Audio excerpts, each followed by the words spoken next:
Alors, bonsoir à tout le monde. Bonsoir. Comme on n'a pas beaucoup de bandes passantes sur le son, je suggère, sauf à Mordechai, de couper la vidéo à suffisant. C'est bon.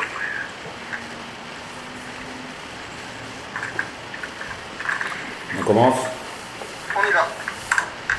Ouais. Donc, on continue Elle les... habite à Sarcelles, votre sœur, excusez-moi. Hannah, Hannah, s'il vous plaît. Hannah. Alors, Oui, votre sœur, Sarcelles. non, Jérusalem ou choisis le roi, ça dépend. c'est pas- D'accord, ok, merci. On y va. Donc, on continue la halachot de la cinquième mélacha des mélachot interdites le jour du Shabbat, la mélacha de Sochet, Dash. Alors, on a déjà, étant donné qu'il y a plusieurs sujets dans cette mélacha, il y a plusieurs sujets qui tous sont des dérivés de cette mélacha là, de Mélechet Dash. On a traité les semaines des shiurim d'avant, je crois qu'on a déjà fait 2 cours pour cette mélacha. Tous les fruits avec les écorces et tout le sujet des jus de fruits. Maintenant, la semaine dernière, on s'est arrêté sur le jus de citron. Vous vous rappelez? On s'est arrêté sur le jus de citron. Et c'était un petit peu complexe. Alors je vais essayer de reprendre ça brièvement. Et on va essayer de reprendre ça de manière claire. Et après, on continue un autre sujet. Alors, je fais un rappel bref sur toute la halachot des jus de fruits, que le jour du Shabbat, on n'a pas le droit de presser un fruit pour avoir son jus. Alors, si vous vous rappelez, l'interdit de la Torah, qui est par rapport à la Mélechet Dash, on a toujours défini c'est quoi la Mélacha de Dash, je répète, on s'en répète jamais assez. Il faut répéter plusieurs fois. La Mélacha de Dash, c'est sortir par force une chose incorporée d'une autre et que la chose qui est incorporée est différente de la chose dont je fais sortir. Exemple, un grain de blé. Le grain de blé, c'est un aliment. L'écorce qui est autour, c'est un déchet. Donc c'est 2 choses différentes. Le grain de blé, il est incorporé dans l'écorce, et en frappant, je fais sortir le grain de blé. Donc ça, c'est la mélacha de Dash, qui s'appelle battre le blé. D'accord? Faire du jus d'un fruit, c'est pareil. Je prends un raisin, j'ai 2 choses différentes. Ce qui sort du raisin, ça s'appelle mashké. Mashké, c'est un jus. Et le raisin lui-même, c'est un aliment. Maintenant, ça s'appelle, à titre de halakha, un vrai jus, le jus de raisin, et aussi l'huile d'olive, étant donné qu'on plante ce fruit pour son jus, généralement, en grande majorité. Donc, le jus devient à part entière et devient importante. Et donc, lorsque le jus est incorporé dans le fruit, dans le raisin, et que je vais tirer, en pressant, c'est comme frapper le blé, presser le jus, je vais extraire et sortir le jus de raisin du raisin, qui n'existait pas. Et en pressant, j'ai créé ce jus-là, et c'est très différent, le mashké qui sort, de l'aliment ochel. En hébreu, c'est ochel et mashké, c'est 2 choses différentes, donc j'ai toutes les conditions qui remplissent à la mélacha de Dash. Donc c'est un interdit.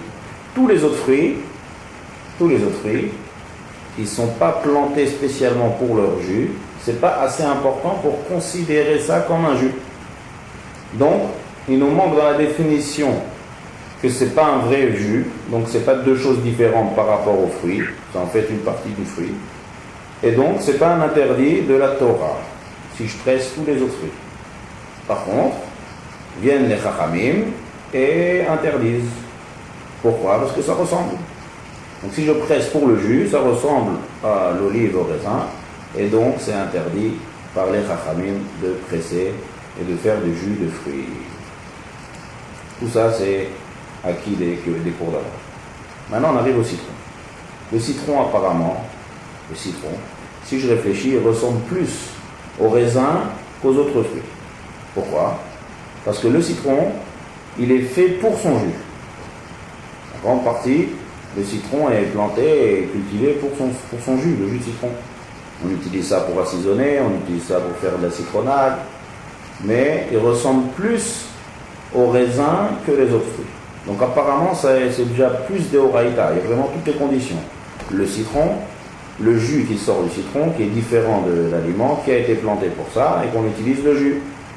Donc, le citron, apparemment, techniquement, d'après toutes les règles que je viens d'expliquer, ça devrait être interdit de presser le citron.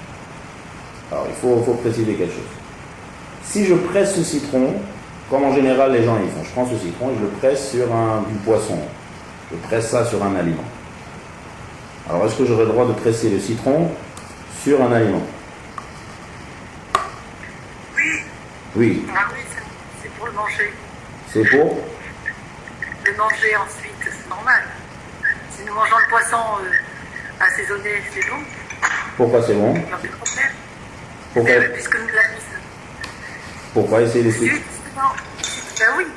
Un poisson donc pressé pour l'assaisonne avec du citron. Donc, Oui, mais je presse. Et si on suit ce que vous dites, pour l'instant, c'est interdit de presser le citron.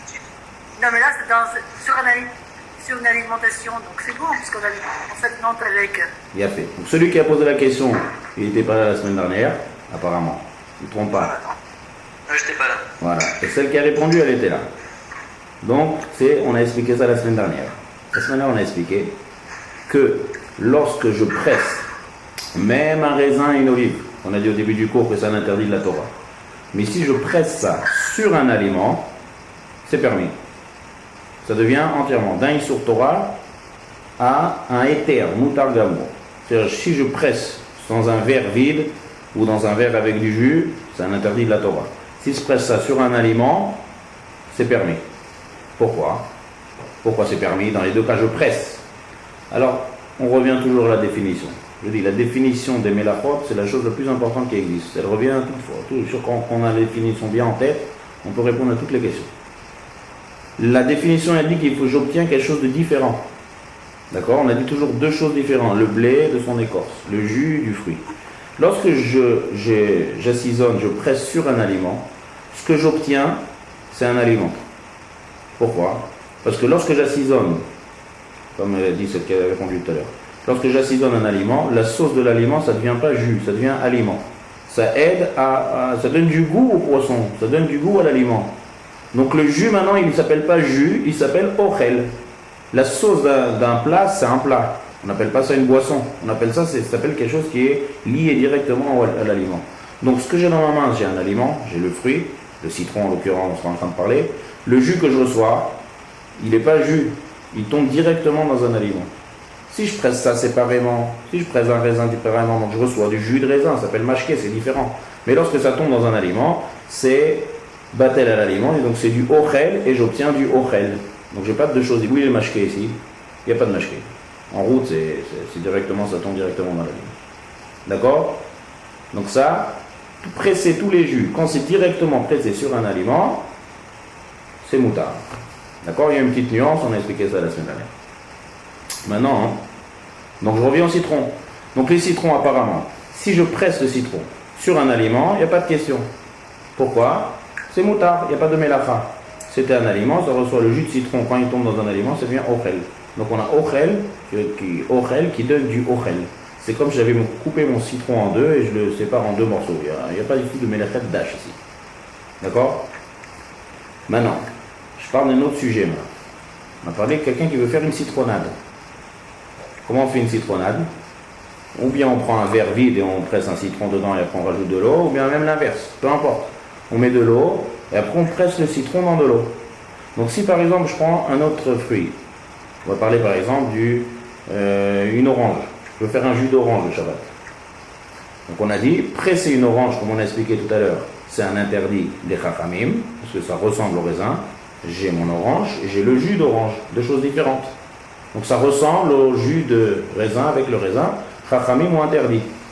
Donc j'ai pas le droit de presser mon orange, ni dans un verre vide, ou même aussi dans un verre où même il y a de l'eau. Si jamais par exemple je veux faire un jus d'orange moitié eau, moitié jus d'orange. Donc même si j'ai un verre avec à moitié rempli d'eau et que sur l'eau je presse l'orange, c'est mashké, les torts mashké. C'est pas comme on l'a dit tout à l'heure, les torts orel. Clair? Donc que mon verre soit vide ou que mon verre soit à moitié plein d'eau de mashké et que je presse ça dans un mashké ou dans un verre vide, ça s'appelle presser. J'obtiens du mashké. Donc c'est interdit par les chachamim si c'est des fruits, et par la Torah si c'est du raisin ou de l'olive. D'accord? Donc maintenant, j'en viens au citron. Apparemment, faire une citronnade, d'après ce que je viens d'expliquer, est-ce qu'on a le droit ou on n'a pas le droit? Si quelqu'un veut faire une citronnade... Pardon? Non, on n'a pas le droit. Apparemment, on n'a pas le droit. D'après tout ce que je viens d'expliquer, logiquement, on n'a pas le droit. Alors d'abord, c'est différent. Le citron, voilà, alors, concentrez-vous quelques minutes. C'est un peu complexe, mais c'est pas compliqué, pas très compliqué. Et là, on va voir à la halakha, est-ce que j'ai le droit de faire une citronnade le jour de Shabbat? Alors, je vous ai parlé la semaine dernière du Bet Yosef. Bet Yosef, c'est celui qui a rédigé le Shulchan Aruch, Rabbi Yosef Karo. Il a un grand ouvrage où il développe plus la halakha. Ce qu'on connaît le Shulchan Aruch, c'est juste un résumé de la halakha. Alors là, dans le résumé de la halakha, il écrit, si vous ouvrez le Shulchan Aruch dans la halakha de Dash, c'est le Siman Shinkaf, 320 dans la halakha de Shabbat, ça passe par des simanim là-bas, des chapitres, chapitre 320 là-bas. Et bien il y a un traité, là-bas il est marqué, on a le droit de presser le citron au jour de Shabbat. Presser le citron, c'est dans toutes ses manières, dans toutes ses formes, on a le droit de faire de la citronnade. Alors ça, on ne comprend rien, dans le Shulchan Aruch c'est marqué moutar, il faut comprendre pourquoi c'est moutar. C'est pas logique, ça devrait être interdit. D'autant plus que je vous ai dit que le citron, il ressemble plus à l'olive qu'à un autre fruit. Alors, l'histoire elle commence comme ça. Le Bet Yosef, il a été en Égypte. Et il y avait beaucoup de rachamim là-bas en Égypte à son époque. Et il a vu là-bas des gens qui faisaient de la citronnade. Maintenant, ils faisaient un peu de manière spéciale leur citronnade. Comment ils faisaient? Ils achetaient des citrons. C'est-à-dire là-bas, on prenait du citron, on l'utilisait pour assaisonner des aliments. Ou bien ils prenaient un citron et ils faisaient de la citronnade. Mais comment ils faisaient de la citronnade, là-bas en Égypte? Ils pressaient le citron directement dans de l'eau. D'accord? D'après ce qu'on vient de dire tout à l'heure, c'est aussi interdit. Ils pressaient le citron dans de l'eau. Et le Bet Yosef s'étonne. Il dit, mais comment c'est possible? Comment ils pressent le citron dans de l'eau? Ils font de la citronnade. Alors, ils sont en train de faire l'interdit, de presser du jus. Alors sur ça, il a deux réponses. En fait, ces deux réponses consistent à dire des différences qu'il y a entre le citron et les autres fruits. Il y a une différence. Le citron, c'est différent des autres fruits. Première différence, première réponse. Le citron, le jus, quand il sort, il n'est pas buvable. Trop acide. Et donc, je reviens à la définition. Si la définition, elle est de sortir un mashké d'un ochel, mashké c'est une boisson d'un aliment, il faut que cette boisson, elle soit buvable. Si cette boisson n'est pas buvable, elle perd son titre de mashké. Et donc, il y a un problème à la définition. Et donc, c'est moutar. Ça ne s'appelle pas dash. Pour avoir dash, il faut obtenir quelque chose de différent. Là, c'est pas différent. C'est quelque chose de bizarre, ça ne s'appelle pas mashké. On interdit un mashké d'un aliment. Étant donné que ce mashké, il est problématique, il est trop acide, on ne boit pas comme ça, donc, c'est pas du mashké. À titre de halakha, comme on dit. Et donc, si ce n'est pas du mashké, il n'y a pas d'interdit. Première réponse intéressante du Bet Yosef. On va le transformer en mashké après. Pardon? Oui, si on le fait comme ça, on va le transformer en mashké de toute façon. On va lui rajouter de l'eau, du sucre. Oui. Et ben donc, c'est vrai que on fait nous... du mashké. On le fait en deux étapes, mais on fait du mashké quand même. Justement, donc moi je regarde l'interdit, il n'est pas ce que je vais faire après. L'interdit il est surpressé. Donc je regarde juste ce que j'obtiens. Quand je presse du raisin, j'obtiens du jus de raisin. Quand je presse du jus de tous les jus, j'obtiens un jus qui est buvable comme ça, qui est tout à fait buvable. Donc on regarde l'interdit et on voit est-ce que ça ressemble ou ça ne ressemble pas. Dès que je vois une différence, ça ne ressemble pas, donc c'est pas interdit. D'accord? L'interdiction, il a des critères précis. Il faut obtenir quelque chose de différent, mais quelque chose qui s'appelle mashké. D'après le Bet Yosef, d'après ce premier tirouz, quelque chose qui n'est pas buvable tel quel, ça ne s'appelle pas mashké. Et donc, il sort de la règle de tous les mashkés, et donc c'est permis de presser. D'accord? Même si c'est avec l'intention d'en faire du jus de citron, de Oui. pas de la citronnade. Oui, mais puisque tel quel il n'est pas buvable, donc il y a un problème. On ne regarde pas ce qu'il y a après, on regarde l'action que je fais au moment où je presse. Au moment où je presse, c'est la mélacha, elle doit être tout terminée. On ne regarde pas des choses que je rajoute après moi. Au moment où je presse, il faut que ça ait une importance. Lorsque j'obtiens mon grain de blé il est important. Lorsque j'obtiens mes jus, le jus il est buvable tel quel. Dès que c'est pas buvable tel quel, il y a un problème. Et donc c'est permis. D'accord? Ça c'est la première réponse. Deuxième réponse du Beth Yosef. C'est-à-dire en deux mots, deuxième différence qu'il y a dans cette citronnade. Alors là, écoutez bien, c'est bien à l'époque du Beth Yosef. À l'époque du Beth Yosef, tous ceux qui faisaient une citronnade, ils pressaient dans de l'eau. C'est-à-dire que personne pressait le jus de citron seul. On pressait toujours le citron dans de l'eau. Et alors, qu'est-ce qu'il y a si je presse toujours dans de l'eau? Eh bien, jamais on obtient le jus tel qu'il est, seul. Le résultat, je ne le vois pas. Puisque à chaque fois, il pressait automatiquement dans quelque chose. Alors, si c'est sur un aliment, on a vu tout à l'heure, c'est bon, mais il pressait dans du jus ici, dans de l'eau. Mais puisque à chaque fois, on ne regarde, on ne voit pas le résultat. Le résultat, il ne se voit pas seul. Donc, oui, il est l'interdit. L'interdit, il faut obtenir un mashké d'un ochel. Ici, le mashké, il n'est pas là. À chaque fois, le mashké était mélangé avec de l'eau. Jamais on voyait le mashké seul, à l'époque du Beth Yosef. Donc, cette deuxième réponse, on ne regarde pas est-ce que c'est buvable ou pas buvable. D'après sa deuxième réponse, même si ce n'est pas buvable, c'est considéré comme mashké. Mais il y a une autre différence ici. C'est qu'à chaque fois, on pressait dans quelque chose. Donc, jamais on obtient le jus. Donc, où il est le jus? Donc, si on n'a pas le résultat en face des yeux, et qu'automatiquement il s'annule avec l'eau qui tombe dedans, donc il n'y a pas de mashké. Et donc, il n'y a pas d'interdit de presser. Ça, c'est les deux réponses du Beth Yosef. Tout le monde a compris les deux réponses? Oui. Oui. Oui. Yofi. Maintenant, on continue.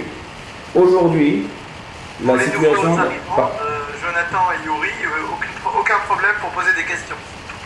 Ok, merci. Oui, il ne faut pas hésiter. On a dit plusieurs fois dans les cours d'avant que Loa Baïchan Lomed, on a dit. Celui qui a honte, il apprendra. Donc il ne faut pas avoir honte. Pour que le cours, il se fait de vos questions. C'est-à-dire c'est vous qui construisez le cours. Et donc, des questions intéressantes, bien sûr. Les questions là, il n'y a pas de hors-sujet. Donc on revient. Ok. On a deux réponses maintenant. D'accord? Maintenant, aujourd'hui, la situation a changé. Ça veut dire quoi la situation a changé? La situation elle est que Béhémet, on n'est plus en Égypte. On presse le citron même seul. Aujourd'hui, il y a des litres et des litres et des citernes remplies de citron, 100% jus de citron.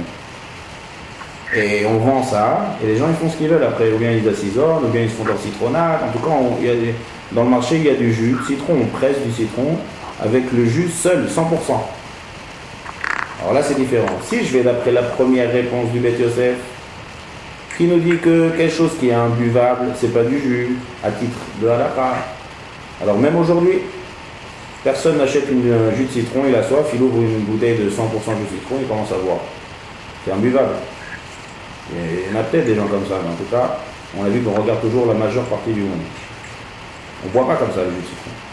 Donc, la première réponse du Beth Yosef, elle existe encore aujourd'hui. Et donc, si je vais d'après cette réponse, eh ben on a le droit de presser le citron comme on veut. Sur un aliment, c'est sûr, comme on a dit tout à l'heure, mais même si je veux faire de la citronnade, je presse ou bien dans de l'eau, ou bien même dans un verre vide, il n'y a aucun problème, étant donné que le jus n'est pas buvable. Mais si je vais d'après la deuxième réponse du Beth Yosef, alors là c'est différent. Étant donné qu'aujourd'hui, la deuxième réponse, elle ne regarde pas est-ce que c'est buvable ou pas buvable. Elle regarde est-ce que le jus est tel quel, où il est complètement disparu. En Égypte, on pressait tout le temps que dans de l'eau, on ne voyait jamais le jus. Mais là, on voit le jus, il y a du jus de citron partout. Donc, ça devient l'habitude de presser du jus de citron. Donc, ça s'appelle du jus. Donc, ça l'interdit. Et donc, aujourd'hui, il y a beaucoup de jus de citron qui est tel quel.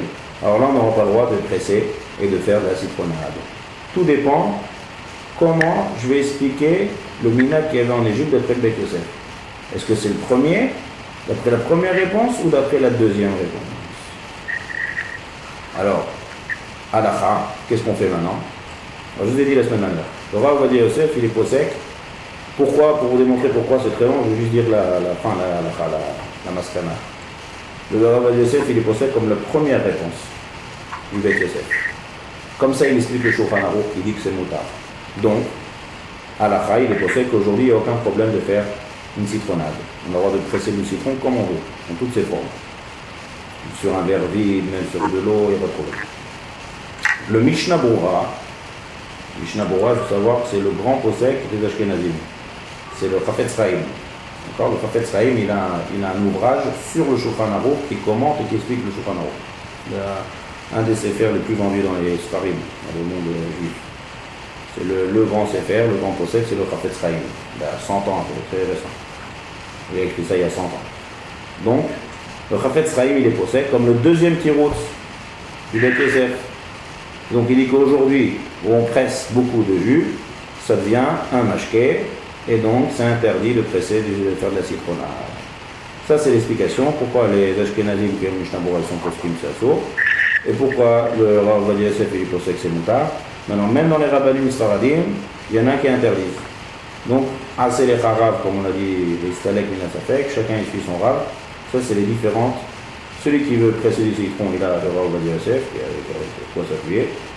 Et celui qui veut suivre le Mishnah Berurah, c'est interdit. D'accord? Ça c'était la citronnade. Il y a des questions sur tout ce développement? Non. C'est clair? Alors on va continuer. On va continuer. Maintenant, quelqu'un, on va dire qu'il y a un moyen de celui qui veut être mahmir. Mahmir, c'est celui qui ne veut pas faire de la citronnade. C'est-à-dire celui qui veut aller comme le Mishnah Berurah, qui est interdit de faire de passer de citron. Alors il a une solution. Et il veut quand même boire de la citronnade le jour Shabbat. Il a envie d'une citronnade. Qu'est-ce qu'il fait? Alors il y a une solution. Quelle est la solution? D'après ce qu'on vient de dire au début du cours. Qu'est-ce qu'il fait? En général, une citronnade, on met du sucre. D'accord? Citronnade, c'est acide, comme on dit tout à l'heure, donc on met du sucre. Donc qu'est-ce qu'il fait? De l'eau sucrée? Non, mais si c'est de l'eau sucrée, c'est de l'eau. Oui, alors si je vais... On presse le citron dans de l'eau, comme, oui. comme les Égyptiens? Non, alors c'est ça que j'expliquais tout à l'heure, il y a une différence. Là, j'attendais cette question, c'est pour ça que j'ai demandé est-ce qu'il y a des questions. J'attendais cette question. Et j'explique, c'est comme ça, écoutez bien. Il y a une différence. Quelle est la différence? Le minag d'Égypte, que le Bet Yosef a parlé, tout le monde pressait dans de l'eau. Personne pressait le citron seul. Donc, jamais on voyait le résultat. Le jus de citron, il était automatique dans de l'eau. D'accord?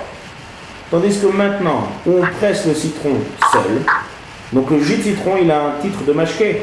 Donc j'aurais pas le droit aujourd'hui de le presser dans de l'eau. Vous voyez la différence? Oui. Si je presse aujourd'hui une orange dans de l'eau, j'ai le droit? Une orange. C'est comme le citron. Non, une orange dans de l'eau. Est-ce que j'ai Non, on pas... peut pas. Pourquoi on ne peut pas? Étant donné qu'en général, l'orange la presse seule et qu'il y a du jus d'orange de partout, donc le jus d'orange s'appelle jus, et donc c'est jus dans de l'eau. Jus dans de l'eau, ça ne permet pas, il faut jus dans un aliment. D'accord? Tandis qu'à l'époque en Égypte, personne ne faisait le citron seul, personne. On ne voyait jamais du jus de citron qui était comme ça seul. Donc le jus était toujours mélangé dans de l'eau. Donc jamais on voyait le jus de citron. Donc il n'y a pas de problème de mettre dans l'eau. C'est assez fin la différence. Mais il y a une différence claire. Donc une fois que le jus de citron est commercialisé de manière seule en tant que jus, donc maintenant, pour permettre ça, ça ne sera que dans un aliment, pas dans de l'eau. D'accord? Donc si, ça dépend. Si je tiens comme la première réponse, que le jus de citron n'est pas mangeable, alors il n'y a pas de problème. n'est pas buvable, donc mais là c'est pas du mashké, il n'y a pas de problème. Ça, cette réponse, elle permet tout. Comme je dis, ça lui permet entièrement, il n'y a pas de problème. Mais si je vais d'après la deuxième raison, donc là aujourd'hui il y a du citron partout, donc ça revient comme une orange ou comme un autre fruit. D'accord? Maintenant, celui qui veut interdire, c'est clair ou pas, c'est la réponse? Ah oui. Bien fait. Celui maintenant qui veut interdire, on va dire maintenant, celui qui, on va dire, il va suivre son rave, il dit mon rave c'est le Mishnah Berurah. Je suis un Ashkenaz, je suis le Mishnah Berurah et j'interdis de presser le citron dans de l'eau ou dans un mashké seul. Il a envie de faire de la citronnade. Est-ce qu'il a une solution? Alors il a une solution. Étant donné qu'on met du sucre, qu'est-ce qu'il a fait? Qu'est-ce qu'il fait? Il prend un verre, il met du sucre et il presse sur le sucre. Vous avez compris comment on résout le problème? Le sucre, c'est un aliment. On a dit que presser sur un aliment, c'est moutard. Parce que le jus, il s'imbibe dans l'aliment et il devient aliment. Ça devient du sucre citronné. Mais le sucre, il est dans un verre. Tout à l'heure, je vous avais dit de l'eau sucrée, donc de l'eau sans pareil. Alors je réponds aux deux questions. Peu importe Le sucre, c'est un liquide. peu importe D'accord, si c'est dans un verre. Mais je regarde pas, peu importe le verre ou pas le verre. La question est-ce que dans mon verre il y a un aliment? Et si dans mon assiette tout à l'heure il y avait un poisson, alors je n'ai pas le droit aussi de presser dans une assiette vide. C'est peu importe où je presse. La question c'est où il va le jus. Si le jus, on le reçoit dans un récipient où il reste jus, alors c'est un problème. Mais si il est sur un aliment et il devient aliment, il n'y a plus de problème. Donc moi dans mon verre il y a du sucre. Donc je presse ça dans le sucre c'est un aliment. Et maintenant je peux rajouter de l'eau et me faire ma citronnade. Même d'après ceux qui interdisent. D'accord. L'eau sucrée c'est autre chose. L'eau sucrée c'est de l'eau. L'eau sucrée c'est une boisson. Le sucre c'est un aliment. Donc avant de mettre de l'eau, je presse sur le sucre et je règle le problème. D'accord? Oui, mais dans de l'eau, il perdait quand même sa saveur. Parce que vous pressez donc un citron dans de l'eau. Oui. Comme vous savez, musicien. Ouais. Vous avez dit vous-même que c'était faisable, puisqu'il perdait sa saveur. Donc, je ne vois pas la différence. Alors là, vous êtes d'après le premier terme. D'après la première raison que j'ai expliquée, la première différence qui perd c'est quoi qui perd sa saveur? J'ai jamais dit moi une chose pareille. C'est quoi perdre sa saveur? J'ai dit deux choses. J'ai dit ou bien le jus tel qu'il est, il est trop acide et il est imbuvable. Oui, voilà, oui. Ou bien on presse directement dans de l'eau et pas il perd sa saveur. Il disparaît, je ne le vois pas. Il n'existe pas. Voilà, d'accord. Ok. C'est pas une question de saveur. Alors, qu'on soit sucré ou pas, quelle est l'importance? Ça revient au même, parce que je Non. n'arrive pas donc à le percevoir. Bien fait. Et vous êtes d'accord que si je vais d'après la deuxième raison, parce que le jus n'existait pas et qu'il se perd dans de l'eau. Aujourd'hui c'est différent. On a dit aujourd'hui c'est différent parce qu'on presse séparément. Donc ça devient comme un fruit anormal. Oui? Oui. Oui. Ça c'est quand je presse dans de l'eau. Mais si je presse ce citron aujourd'hui, est-ce que j'ai le droit de presser un citron sur un poisson? Ah oui, on a dit que oui. Quelle différence le poisson ou le sucre? C'est un aliment, le poisson et le sucre aussi également. Eh ben Non, voilà. mais le poisson, il reste solide. D'accord? Le sucre aussi. Oui, mais c'est un aliment. On Mais parle le sucre, il va fondre. Non, il reste aliment. Même s'il est fondu et qu'il a... Ça reste aliment. Ça ne devient pas jus. Ah ouais. Et après, on va rajouter de l'eau. Eh bien, il n'y a pas de problème. Quel problème? Bah, à ce moment-là, C'est pas comme ça. Quel est le problème? Le sucre, l'action, on regarde toujours au moment où je presse. Au moment où je presse, j'avais un aliment dans ma main, c'est le citron, c'est arrivé dans le sucre. Donc il n'y a pas de problème. C'est vrai que le sucre, maintenant, c'est un aliment. Le sucre, c'est un aliment qui est juste maintenant devenu plus citronné. Après, ce que je fais après, ça ne m'intéresse pas. Au moment où j'ai pressé, je n'ai pas fait presser. On regarde toujours le moment où je presse. Ça, c'est une solution. C'est vrai qu'il y en a qui ne sont pas tout à fait d'accord avec ça. si je veux boire du jus d'orange, je veux presser une orange sur du sucre, j'ai le droit. Oui, Moi, le jus d'orange sucré. oui, Je mets mon sucre, après je presse l'orange. oui, il faut... J'ai le droit. Si on presse l'orange sur le sucre, c'est moutarde après cette svara. Mais il faut attention que tout le jus soit imbibé dans le sucre. Oui. Bah oui. On ne peut pas mettre quelques grains de sucre et commencer à presser un demi-verre de jus d'orange. Ah oui, dès que ça devient, oui, d'accord. Rappelez, on a parlé de ça la semaine dernière. Il faut que ce qu'on presse, ça s'imbibe dans le sucre. Ça, c'est une solution pour ceux qui veulent faire de la citronnade le jour du Shabbat, d'après ceux qui interdisent. Clair? Maintenant, faire attention avec cette solution, parce qu'en général, les gens, ils aiment bien le thé, la citronnade. Donc maintenant, en général, quelqu'un qui est malade, qui a un peu de tout, il fait un thé avec du citron à l'intérieur. Alors là, il y a un problème. Faire attention. Quel problème il peut avoir ici? C'est un autre sujet, mais je vais dire ça brièvement, je ne vais pas rentrer dans le détail. Si je veux me faire un thé au citron, alors, si je prends le thé, je prends le citron et je presse, alors ou bien je vais d'après ceux qui permettent, il n'y a pas de problème, mais si je vais d'après ceux qui interdisent, et que je mets ça sur du sucre, et après, qu'est-ce que je veux faire? Je vais mettre de l'eau chaude. Ouais. Si je verse de l'eau chaude directement sur ce sucre-là, il y aura un problème de cuir. Bichoul. Pourquoi? Parce que le citron, il n'est pas cuit. Et si je presse, si je verse de l'eau bouillante du mecham, de la bouilloire, sur le sucre c'est déjà cuit, il n'y a pas de problème.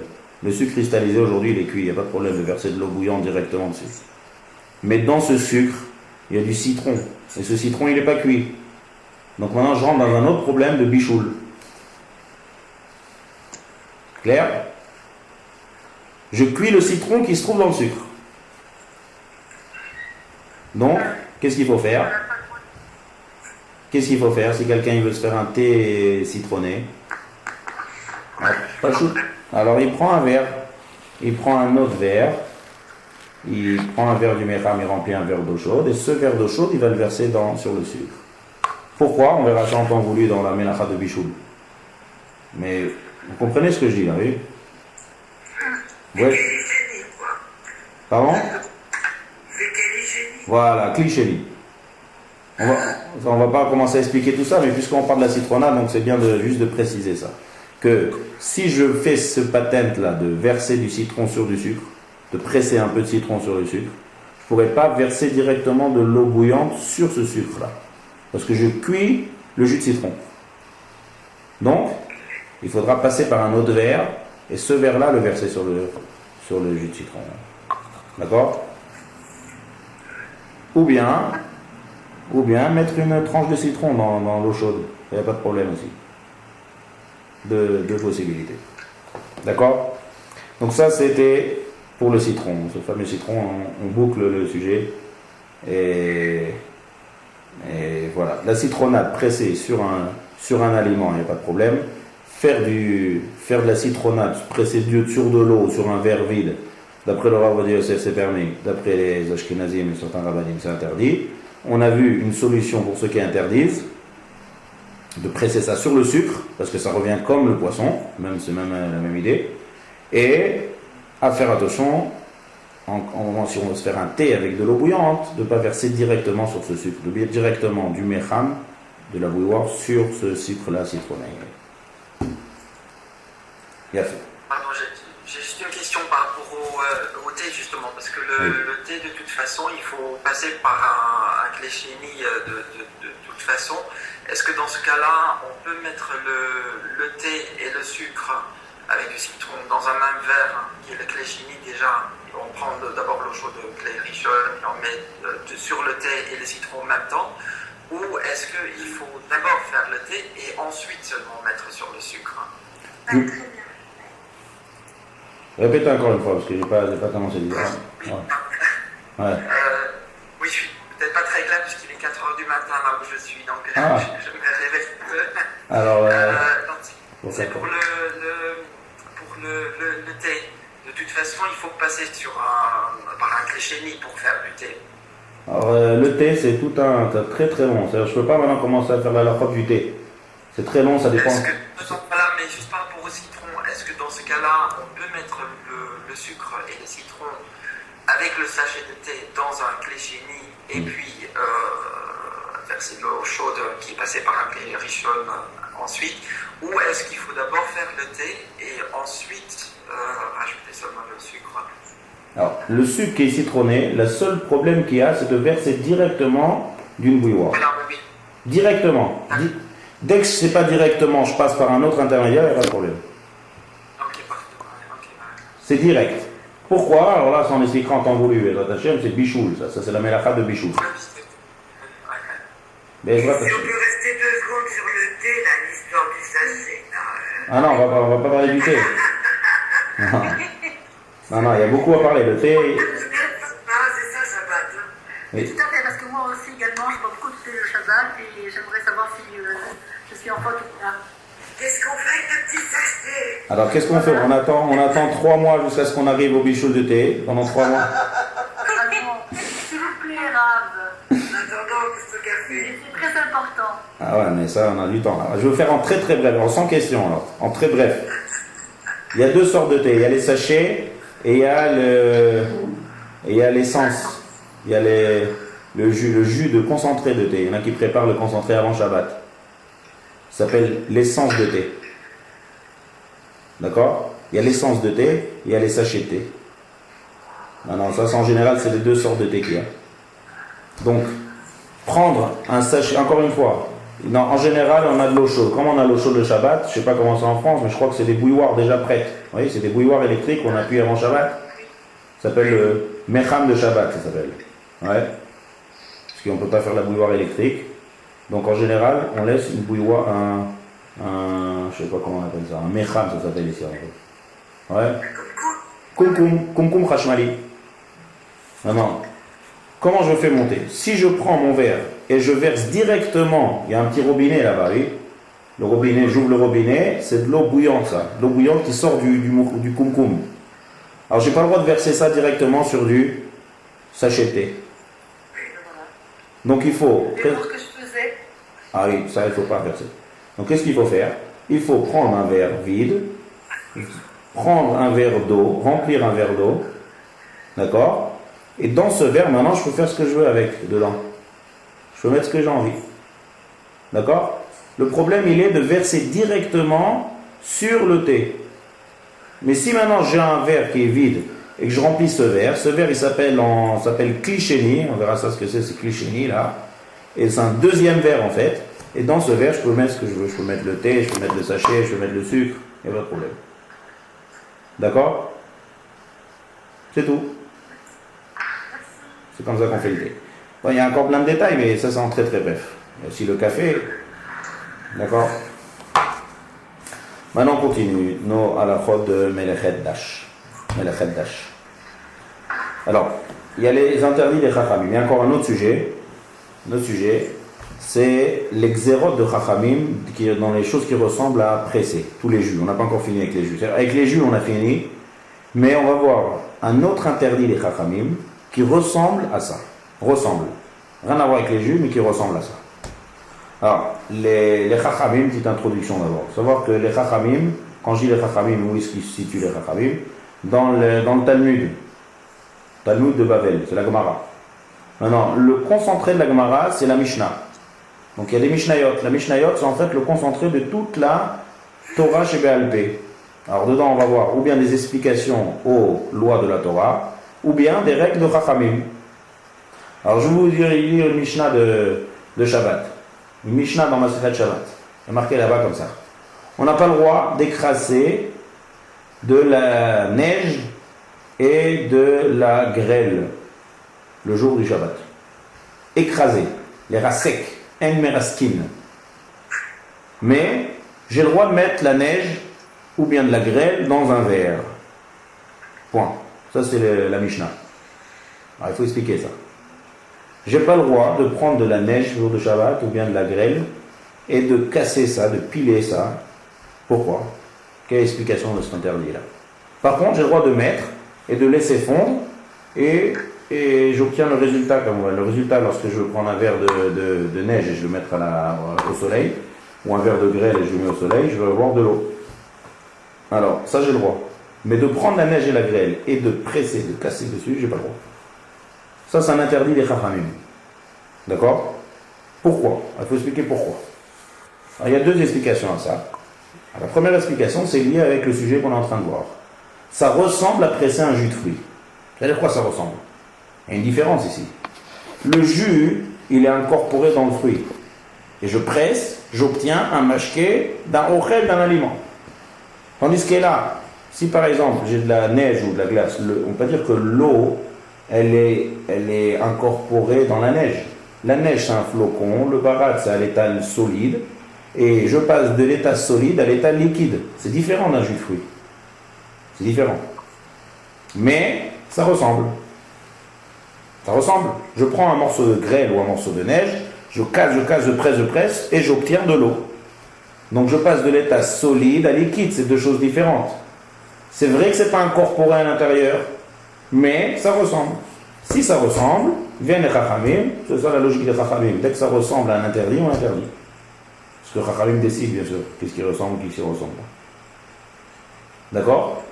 Donc, je n'ai pas le droit, pendant Shabbat, de casser de la neige ou de la grêle le jour du Shabbat. Mais par contre, Noten ou les toracos. J'ai le droit de mettre ça dans un verre et de laisser fondre, et après, même si j'ai l'intention d'obtenir les résultats du liquide.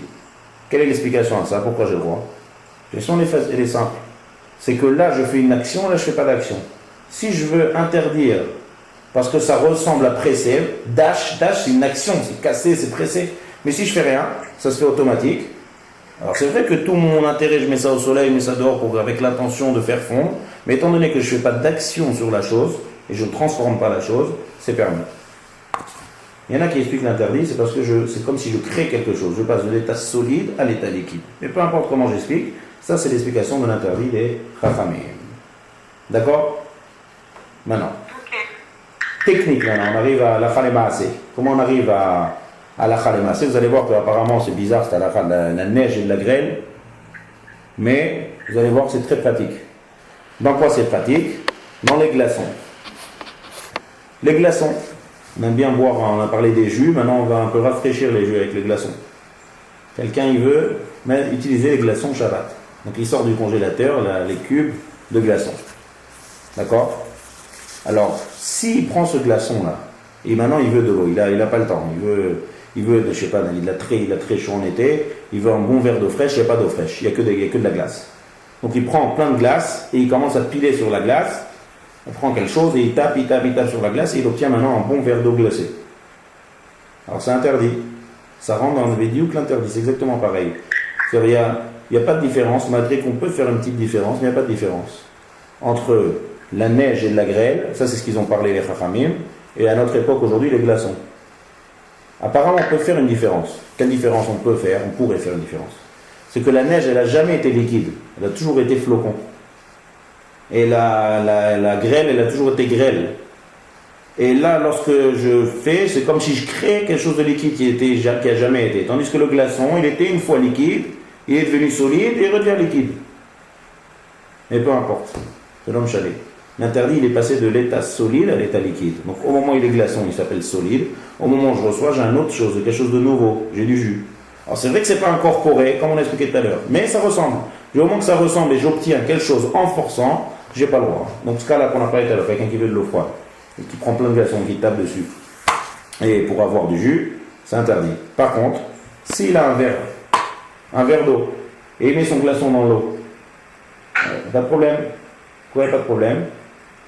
Parce que solide à liquide, c'est pas moi qui ai fait passer, c'est automatique. C'est de soi-même. Même mieux encore. Même si je prends un verre rempli de glaçons et je mets ça au soleil, avec l'intention d'avoir de l'eau, c'est permis. Parce que c'est pas moi l'interdit des Chachamim, mais que lorsque je fais une action.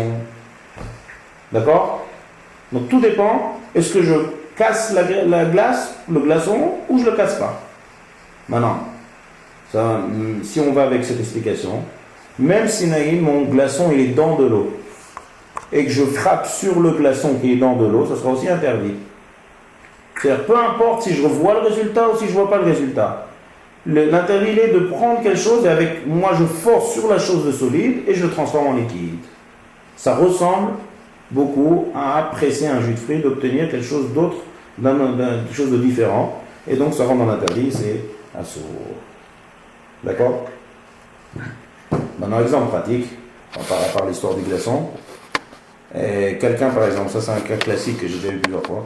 Quelqu'un, par exemple, il sort en été, il veut sortir une bouteille de coca, on va dire, du congélateur. Et elle est à moitié congelée. Il a oublié dans le congélateur. Il voulait une coca frais, il a oublié dans le congélateur et la bouteille, elle a commencé à congeler à moitié. Donc qu'est-ce qu'on fait automatiquement? On ne peut pas servir du coca congelé. Donc qu'est-ce qu'on fait? On presse sur la bouteille. Ouais, c'est déjà arrivé. On presse sur la bouteille. En pressant sur la bouteille, la glace, elle se fond, elle se transforme en coca. Alors ça, j'ai pas le droit de faire ça Shabbat.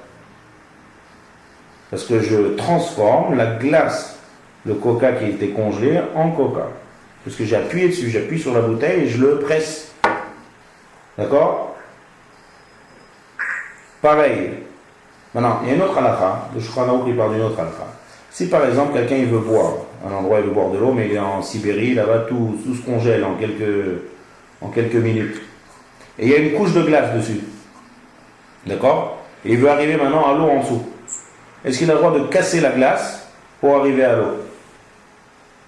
Il casse la glace. Qu'est-ce que vous pensez de ça? Oui, parce qu'il ne va pas utiliser l'eau, enfin les glaçons qu'il casse, c'est pas pour les utiliser. Il a fait merde. Très bien. Son but ici, lorsqu'il casse la glace, c'est pour arriver à l'eau, c'est pas pour faire fondre, c'est pas pour obtenir du jus de la glace qu'il a cassée. Donc, à quoi ça ressemble ça? Si vous vous rappelez dans les cours d'avant, quelqu'un qui veut manger une orange qui est trop acide et qui veut la presser, son orange, parce qu'elle est trop acide, l'orange. Donc il presse, il y a du jus qui sort de l'orange. On a vu qu'il a le droit de faire ça. Pourquoi? Parce que l'interdit des Chachamim, il est que lorsque j'ai une intention d'obtenir du jus, de créer quelque chose de liquide pour obtenir quelque chose de liquide par rapport au solide. Mais là, donc lorsque mon orange elle est trop acide et que je presse, mon but c'est que manger l'orange, c'est pas d'avoir le jus. Donc j'ai le droit. Pareil ici, je casse la glace. Donc lorsque je casse la glace, c'est pas pour obtenir le jus, c'est pour arriver à l'eau. Donc il n'y a pas de problème de casser la glace. Ça ne s'appelle pas que je pile la glace. L'interdit, il est de piler la glace avec une intention précise d'obtenir du jus. D'accord? Maintenant, exemple pratique. Il y a les Mr. Freeze. Ouais. On appelle les Mr. Freeze de France, les gros Mr. Freeze. Là. Ici, ils sont plus petits. En tout cas, j'ai déjà vu plusieurs fois comme ça. Les enfants, ils prennent le Mr. Freeze Shabbat. Alors, il y a deux personnes qui mangent le Mr. Freeze. Il y en a qui le prennent, et qu'on ne peut pas manger comme ça en un glaçon entier. On le casse. On casse en petits morceaux. Après, je vais manger encore un autre morceau, je casse. Alors, il n'y a pas de problème de casser pour manger, comme on vient de dire à l'instant. Mais il y en a qui s'amusent à le presser. Ils n'aiment pas le Mr. Freeze comme ça, trop dur. Donc, qu'est-ce qu'ils font? J'attrape le Mr. Freeze, ouais, et je le pile comme ça. Je l'appuie dessus tout le temps. Pourquoi on l'appuie? Parce que c'est trop dur, la glace elle est trop dure. Moi je veux manger un Mr. Freeze qui est mi-jus, mi-glace. Ouais. Donc mon intérêt ici, lorsque j'appuie, et ça il y en a plein qui font ça, j'appuie sur le Mr. Freeze, mon but c'est de transformer le glaçon qui est trop dur en jus. Même si c'est pas du jus qui est vraiment jus, en tout cas ça commence déjà, il y a beaucoup de morceaux que j'ai appuyés qui se transforment déjà en jus. Donc là c'est interdit. Là, je n'aurai pas le droit de presser dessus. Donc, si je veux manger un Mr. Freeze le jour du Shabbat, il faut que je casse en plusieurs morceaux, mais pas j'appuie dessus. Comme la bouteille de coca de tout à l'heure. Je n'ai pas le droit d'appuyer en force dessus parce qu'au moment où j'appuie, j'agis sur la glace et je transforme ça en jus.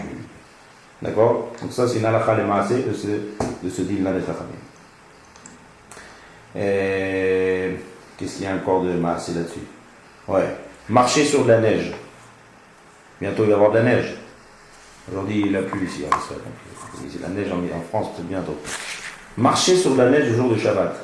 En marchant sur la neige, là où mon pied il va marcher, d'accord, je pose mon pied sur la neige. Là où je marche, la neige, elle se transforme en jus. Elle se fond. Donc en marchant, ben, j'agis directement sur la neige et j'écrase la neige et je transforme ça en jus. Est-ce qu'il y a un problème de marcher sur la neige le jour de Shabbat? Non. Non.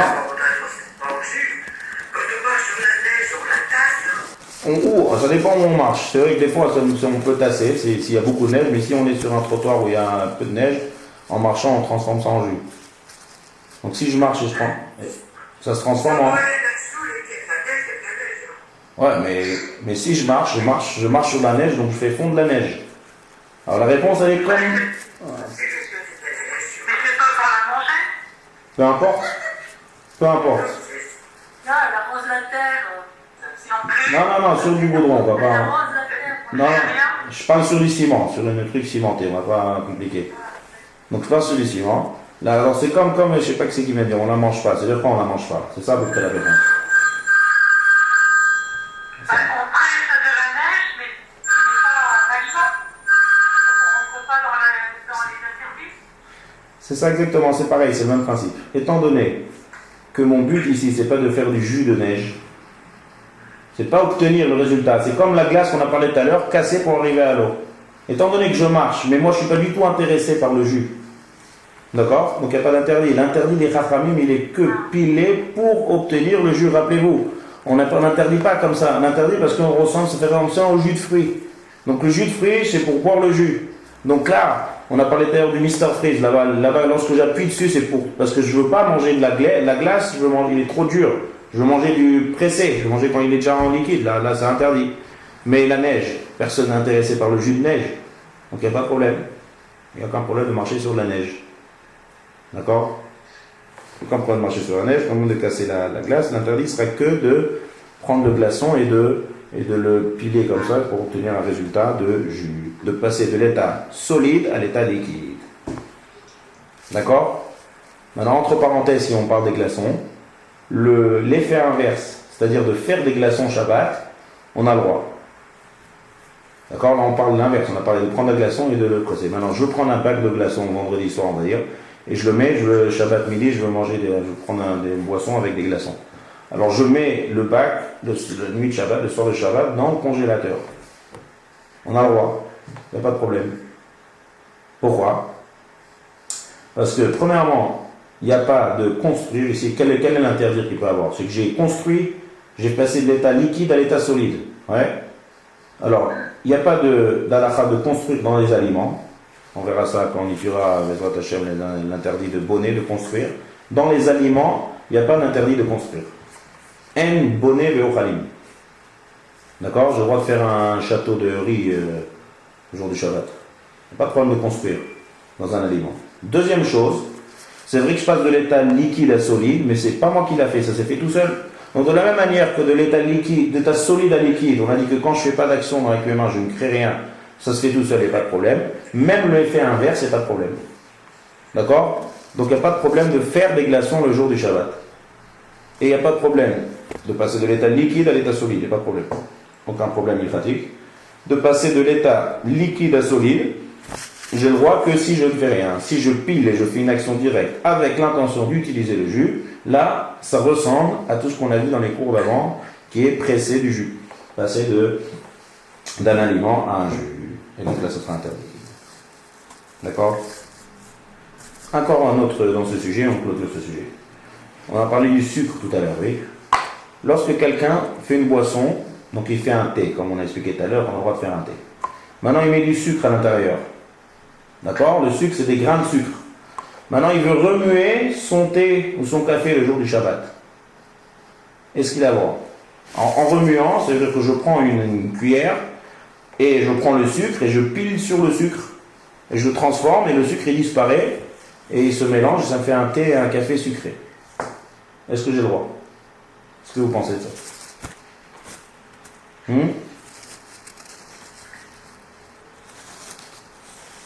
Qu'est-ce que vous pensez de ce deal-là? Je prends du sucre, vous écoutez ou pas? Tout le monde est là? Je prends du sucre, je mets dans un café ou dans un thé, je prends une cuillère et je remue le sucre. Je fais une action sur le sucre et je le transforme en liquide, apparemment. Est-ce que j'ai le droit de faire ça Shabbat ou pas, d'après ce qu'on vient de voir? Il n'est pas transformé en liquide. Mais il a disparu le sucre. Enfin, il a disparu, mais... Comment il a disparu? J'ai pris une cuillère, il n'a pas disparu seul, je n'ai pas laissé comme ça poser, j'ai pris une cuillère et j'ai remué sur le sucre. J'ai pris le sucre et je l'ai remué, je l'ai dissous. Est-ce que ça ressemble à dissoudre comme prendre un glaçon et frapper sur le glaçon et le transformer dans l'eau?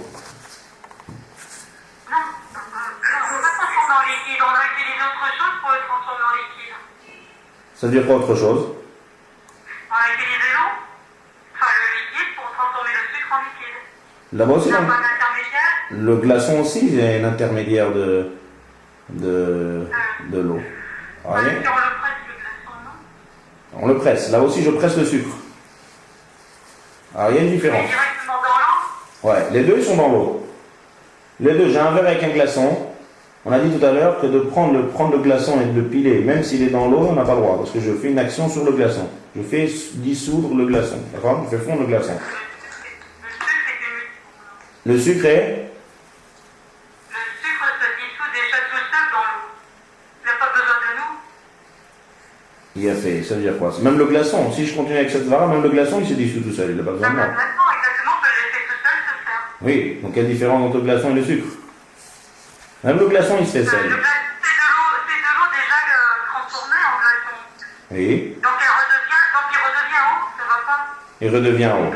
Il a fait. Tandis que le sucre, continuez, c'est bien, c'est bon, c'est de la bonne voie. Le sucre est solide le sucre est solide, il ne se transforme pas en eau, mais il se transforme par l'intérieur de l'eau. Il a fait. Très bien, c'est ça la réponse. Si je prends les deux choses extérieures à l'eau, si je prends mon glaçon à l'extérieur de l'eau et que je pile dessus, qu'est-ce que j'obtiens? Du liquide. Donc j'obtiens quelque chose de nouveau. Donc ça, j'ai pas le droit d'agir sur le glaçon, qu'il soit dans l'eau, qu'il soit à l'extérieur. Tandis que le sucre, s'il est en dehors de l'eau et que je commence à piler le sucre, qu'est-ce que je vais obtenir? La farine de sucre. Ouais. Si c'est un sucre en carreau, je vais obtenir du sucre en poudre. Si c'est du sucre en poudre, je vais obtenir du sucre en poudre qui est encore plus moulu. Mais je ne veux pas obtenir de l'eau. Je vais obtenir un aliment qui sera plus fin. D'accord? Donc maintenant, le fait que je vais le mélanger, que je vais faire une action dessus quand il est dans de l'eau, ça ne veut pas dire que je vais transformer en liquide. C'est qu'il s'est dissous de lui-même. Oui. Tandis que le glaçon, lorsque je vais faire une action dessus, je vais le transformer en liquide. Je ne vois pas maintenant parce qu'il va directement se mélanger avec l'eau. Mais l'action, elle est de transformer du liquide en solide. Tandis que le sucre, c'est pas, même si je prends beaucoup de sucre, j'ai pris 2 cuillères de sucre et je remue fort avec ma cuillère et je vois il a disparu, je ne l'ai pas transformé en liquide, il s'est tout simplement dissous. La différence, elle est claire. Pourquoi je dis ça? Parce que le Ben Ishraï est marmire là-dessus. Il dit, il considère ça le sucre comme le glaçon, mais le Rav Ovadia Yosef dans ce Sefer, dans plusieurs acronymes, ils ont dit que non, il y a une grande différence. C'est pas la direction que je viens de dire. Que le sucre, c'est pas comme un glaçon. Étant donné que le résultat, il n'est pas du tout liquide. Ça ressemble, mais en fait, c'est une illusion, ça se dissout dans de l'eau. L'eau, il va juste dissoudre. Donc moi, j'ai rien fait. Moi, j'ai pas encore obtenu quelque chose de nouveau, donc il n'y a pas de problème, même si sur le sucre, je remue et je le dissous avec ma cuillère, avec un action. Voilà. Ça, maintenant, on a terminé tout le sujet des jus, qui s'appellent en fait Melechet Dash et Melechet Sochet. On a vu les jus qui sont interdits par la Torah. On a vu toutes les halachot qui sont cachées au jus de fruits. Ça, on a vu en orange la semaine dernière. On a parlé du citron, aujourd'hui, que c'est différent. Et après, on a parlé d'un interdit des chachamim qui est lié au glaçon. D'accord? Pareil, ça ressemble au même principe. On a vu toutes sortes de cas pratiques dans les glaçons. Maintenant, on va passer à un nouveau sujet, toujours dans la mélacha de Dash. Je ne sais pas si on a terminé ça aujourd'hui, mais on va introduire la suite. Cette mélacha va nous prendre encore quelques cours. Je vous préviens, ça va prendre encore au moins 2-3 cours sur cette mélacha de Dash. Alors maintenant, on passe au troisième grand sujet qui est lié à cette mélacha de Dash. Lorsque je parle de plein de sujets, comme je vous ai dit, il y a une mélacha avec une traduction qui s'appelle Dash. Vous allez voir dans les livres 39 travaux interdits Shabbat. Le 5e, c'est battre le blé. Maintenant, battre le blé, c'est une traduction. Mais si je vais d'après notre définition, alors on a plein d'actions qui rentrent sous cette définition. On a vu tous les fruits qui sont avec leurs écorces. D'accord? On a vu les fruits avec les jus, avec tout l'interdit des chachamim qui ressemble à ça. Maintenant, on va parler du troisième sujet qui est traire une vache. C'est un peu un cours pour les fermiers, ça, peut être. Ouais. Mais bon, même si on n'est pas fermier, c'est intéressant quand même. Voilà. C'est intéressant de savoir qu'est-ce qu'ils font les fermiers avec leurs vaches le jour du Shabbat. Parce qu'une vache, on ne peut pas la laisser 24 heures sans la traire. Il y a la traite du matin et il y a la traite du soir. Donc traire, ça rentre exactement dans l'interdit de Dash. Donc ce qu'il faut d'abord, expliquer pourquoi. Après, on va voir qu'est-ce qu'on fait, toutes les solutions. On va voir, il y a plusieurs solutions. Il y a des solutions qui sont interdites et il y a des solutions qui sont permises pour permettre aux fermiers de traire leur vache le jour du Shabbat. Il ne faut pas laisser comme ça une vache 24 heures sans traite. Donc d'abord, on va juste aujourd'hui expliquer en quoi traire c'est un interdit de Dash, ça rentre dans notre sujet, et on continuera ça les rattacher la semaine prochaine. Traire une vache, ça rentre exactement dans l'interdit de Dash. Qui c'est qui peut m'expliquer pourquoi? D'après notre définition.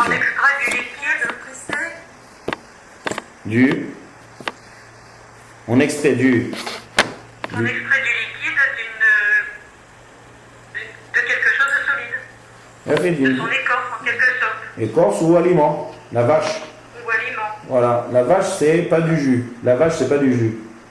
Et le lait c'est du jus. Le lait on le boit, c'est buvable comme il est, c'est une boisson connue. C'est le lait. Là, le lait c'est une boisson. Donc on obtient une boisson. Maintenant il faut bien dire toute la définition. Deux choses différentes. C'est-à-dire lait mashké d'une vache qui n'est pas mashké. Ensuite, c'est Qu'est-ce qu'il y a encore comme... Oui, c'est incorporé dans le pis de la vache. On ne voit pas le jus. Le jus, il est dans le pis. On ne le voit pas. C'est en pressant le pis, comme donc presser le pis d'une vache pour obtenir du lait. C'est comme taper sur un épi de blé pour obtenir son grain. Et c'est comme presser un fruit pour obtenir son jus. Pareil, même action. Rien à voir les trois choses, hein. Du jus de fruits, l'écorce d'épi de blé et une vache, ça n'a rien à voir. Mais il y a un point commun à tout ça, c'est la mélacha de dash. C'est obtenir du jus en pressant sur le pis, donc en faisant une action, et j'obtiens quelque chose de différent qui est le lait. Et donc, c'est un interdit de la Torah de melachet, de dash, de traire une vache le jour du Shabbat. Maintenant, si vous vous rappelez, quand il y en a peut-être la semaine dernière, il y a 2 semaines, dans la définition, on a dit qu'il faut que ce soit quelque chose de végétal. Vous vous rappelez? On a dit il faut que ce soit le blé, c'est quelque chose de végétal. C'est une des conditions de la règle. Alors, il y a quelqu'un qui m'a demandé, je ne sais plus qui, on m'a dit que la vache, elle n'est pas végétale. La vache, c'est animal. Donc, il manque une condition ici. Oui. Alors, la réponse que les Rishonim donnent, c'est étant donné que la vache, elle se nourrit du végétal, d'accord? Donc, elle est considérée dans cette condition comme le végétal. Ça s'appelle Gidoulé Karka. À titre ilchati, quoi. Une vache, c'est pas un végétal. Mais à titre de halakha, étant donné qu'elle n'est pas déconnectée de tout ce qui est monde végétal, elle pousse, c'est quelque chose qui pousse dans le végétal, et même la vache, elle se nourrit, elle grandit, elle se développe grâce au végétal, son aliment. Donc, titre de halakha de Melachet de Dash, c'est considéré comme quelque chose de végétal. Ça, c'est un Tosfot dans le Talmud qui nous dit ce principe-là.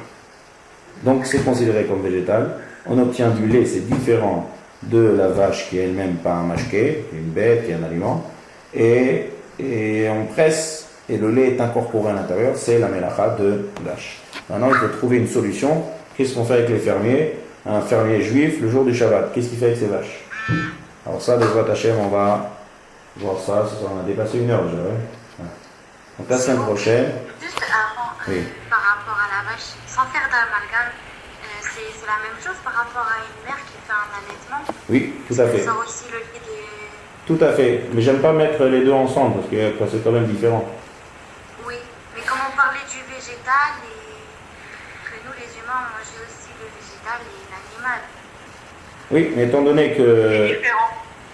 étant donné qu'on se nourrit aussi du végétal, on est quand même lié au végétal par rapport à cette mélacha là. Donc ça s'appelle pareil, c'est la même chose. Et donc pareil, une mère qui allaite aussi, on rentre dans ce problème.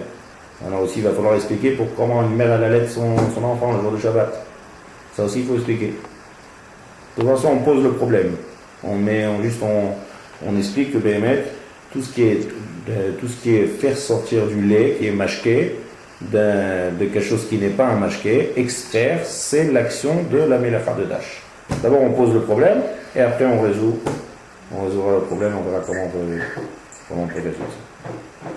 Voilà. Ok, bah, écoute, merci Mordechai.